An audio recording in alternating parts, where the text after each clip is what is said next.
बद्रीनाथ धाम के कपाट खुलने की प्रक्रिया शुरू हो चुकी है। नरेंद्रनगर राजदरबार से रवाना हो चुका है गाड़ू घड़ा। तो एक पारंपरिक रस्म अदायगी है जो लगातार की जा रही है और 8 मई को डिम्मर गांव पहुंचेगी गाड़ू घड़ा कलश यात्रा।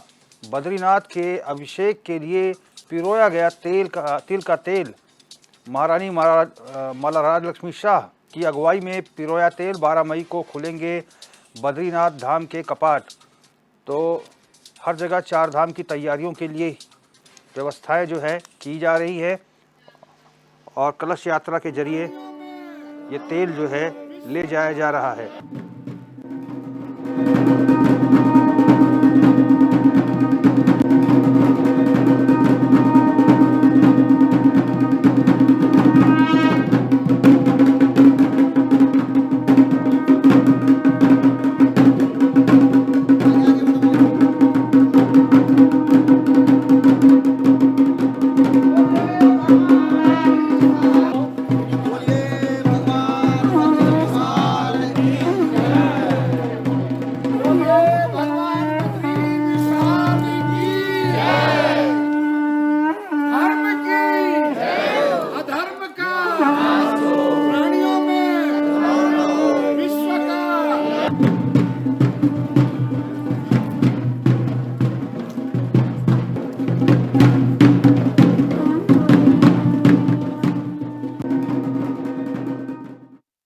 और ज्यादा जानकारी के साथ हमारे संवाददाता हिमांशु गौड़ लाइव जुड़ चुके हैं। हिमांशु, गाड़ू घड़ा रवाना हो चुका है, यात्रा निकल रही है, कब तक बद्रीनाथ धाम ये पहुंचेगी और किस विधि विधान से ये पूरा अनुष्ठान होगा?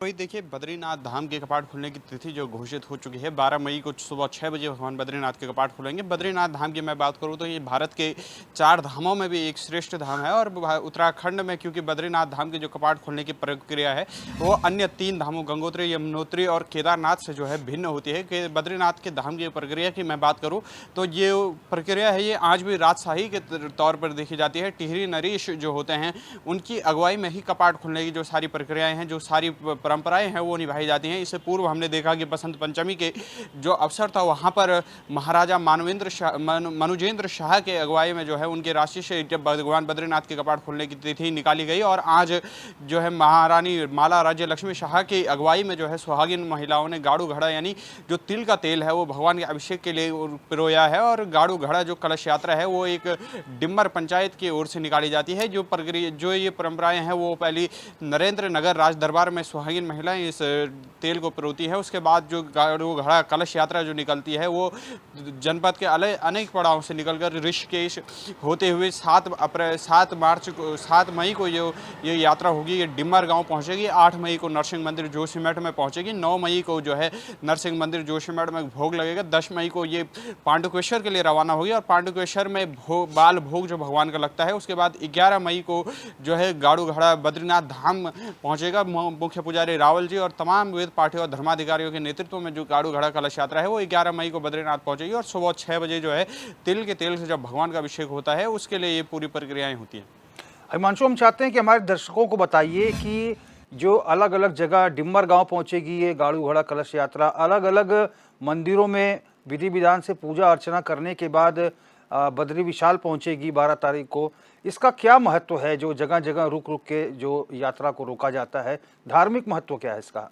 जी बिल्कुल रोहित, देखिए जो बद्रीनाथ धाम की जो परंपराएं हैं इनका निर्वहन आज भी टिहरी नरेश जो राज परिवार है उसके द्वारा कहा जाता है। और उत्तराखंड में जो बोलांदा बद्री अर्थात बोलते हुए बद्रीनाथ की परंपरा महाराज टिहरी नरेश महाराज सुदर्शन शाह के टाइम से जो चलती आ रही है उस टाइम से ही जो है बद्रीनाथ के कपाट खुलने की प्रक्रिया में जो है अहम भूमिका टिहरी राज परिवार निभाता है। और डिम्मर गाँव की आपने बात की तो ये डिमरी पुजारियों का मुख्य गाँव होता है। इसमें जो है डिमरी पंचायत, क्योंकि बद्रीनाथ धाम में जो है पुजारियों की अलग अलग नियुक्ति होती है। पहली जो रावल है वो मूर्ति को स्पर्श करते हैं। उसके बाद की जो मंदिर की रूपरेखा है या मंदिर में साफ सफाई और भोग मंडी का जो काम है वो रावल पुजारी जो डिम्मर पुजारी हैं वो करते हैं। और गाड़ू घड़ा कलश यात्रा क्योंकि भगवान बद्रीनाथ से संबंधित जितने भी अहम पड़ाव हैं उनमें से निकलकर गुजरती है, जैसे डिम्मर गांव हुआ, नरसिंह मंदिर जोशीमठ हुआ, पांडुकेश्वर हुआ, क्योंकि ये तमाम ऐसे स्थान हैं जहाँ पर भगवान बद्रीनाथ के जो है कपाट खुलने की प्रक्रिया से पूर्व पूजा अर्चना होती है। नरसिंह मंदिर जोशीमठ जो है वहाँ पर भगवान 6 महीने के लिए विराजमान होते हैं।